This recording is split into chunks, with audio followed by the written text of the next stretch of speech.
On Wednesday we celebrate the feast, the Annunciation of the Lord. I call this feast the Feast of the Great Fiat. On that day we recall when the angel Gabriel came to Mary and asked her to be the mother of God. Now, we know that her answer was yes. She said, "Fiat, be it done to me according to your word." Folks, I really think that Mary has a very important message for each one of us here today. We have to be prepared to say yes to God, just as she did. And I think that Mary was able to say yes to God because she trusted him. And we too must be able to trust in God completely. We need to place our trust in Jesus and our Blessed Mother. I often recall something that happened many years ago. Being a die-hard Notre Dame football fan, I try never to miss one of their football games. And on one certain Saturday, the team was playing in the afternoon, and I had to go away to a parish to hear confessions and offer a mass. So what I did is, before I left the house, I set up the video recorder to record the game. And then I went to the church and I had the confessions and the mass. I came back into the car. I didn't even turn on the radio. I did not want to know the outcome of that game. So when I got home, I rewound the tape and I was ready to play it. And I remembered that I had not phoned my mom. So I phoned my mom, and in the midst of the conversation, I said, "Hey, by the way, Mom, I'm going to just start to watch the Notre Dame game on tape. So if you happen to know the score, please don't tell me." Well, there was a pause, and then she said, "Okay, Charles, but you're not going to like it." Hey, for me, that was bad news. News that I didn't want to hear. We don't like to hear good and bad news, do we? And let's face it, we hear it so often. We go to the doctor for the results of a medical test, and we get bad news. The phone rings, and we get the bad news that a loved one has been in an accident or a loved one has died. We need to place full trust in our Blessed Mother and in Jesus at all times, but especially when we get bad news. I am reminded of a story I heard about a man who found a horse that belonged to the king. Now, he didn't know it was the king's horse, so he kept it. But the king found out. And now he said that he was going to kill the man. He was going to have his head cut off. Now, the man tried to explain what had happened, but he said he would willingly accept his punishment. But he added this. He said, "Your Highness, I could teach your horse to talk." He said, "Imagine what a famous king you would be if all the world knew that you had a horse that could talk." And so the king gave him 1 year to teach the horse to talk. But if at the end of that year the horse could not talk, he would lose his head. And later, the man's friend said to him, "Are you serious? You will never teach that horse to talk." But the man smiled and said, "Look, a lot can happen in 1 year. The king could change his mind. The king might die. I might die. The world might come to an end.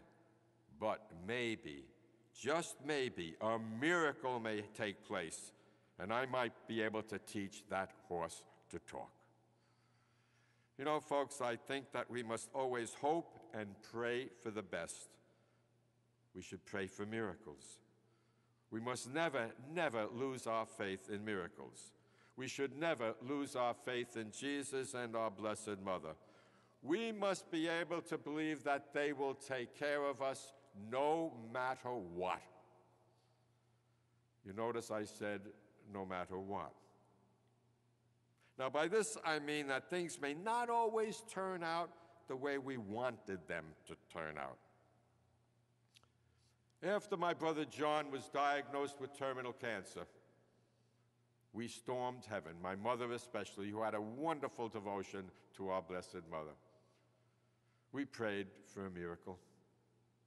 But after all the treatments and medications didn't turn out too well at all, and we knew that my brother was dying, we found peace by simply saying fiat.